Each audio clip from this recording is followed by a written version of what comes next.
During World War II, a group of Soviet women defied the odds, the enemy, and the societal expectations of their time by serving as fighter pilots in one of the most unique and feared regiments of the war. They became known to the Germans as the Night Witches, Nachtwechseln, due to their daring nighttime bombing raids and the eerie, swooping sounds their planes made as they approached their targets under the cover of darkness. In 1941, as the Nazi invasion of the Soviet Union intensified, Marina Raskova, a famed Soviet aviator, petitioned Joseph Stalin to create all-female combat regiments. Raskova, often referred to as the Soviet Amelia Earhart, was successful in her request, and 3 all-women units were formed, including the 588th Night Bomber Regiment, which would become the most renowned. Composed entirely of female volunteers, the regiment included women in their late teens and early 20s who not only flew the missions but also maintained the aircraft and navigated the treacherous night skies.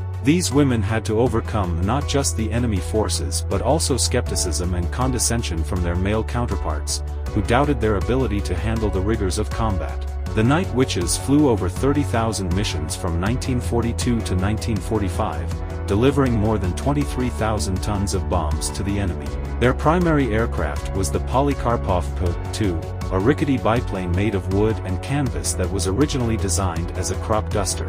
While its slow speed and lack of modern equipment might seem like disadvantages, these traits allowed the P-2 to fly low and evade radar detection, making it an ideal choice for night missions. The pilots of the 588th used a clever tactic to approach their targets.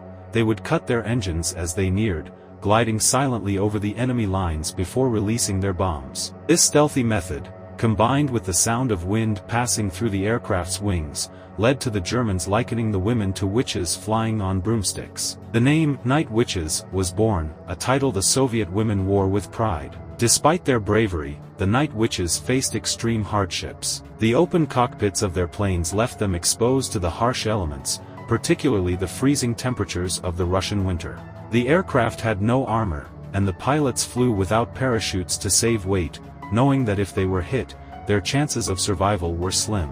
Yet, they persevered. The regiment became one of the most highly decorated units in the Soviet Air Force, with 23 of its members being awarded the title Hero of the Soviet Union, the highest honor in the country. The Night Witches' contribution to the war effort was extraordinary, but their story is often overlooked in the broader narratives of World War II. Their legacy, however, lives on as a symbol of courage, skill, and the unbreakable spirit of women in combat. The Night Witches not only proved that women could fight and succeed in one of the most dangerous roles in wartime, but they also left an indelible mark on history, reminding us that bravery knows no gender.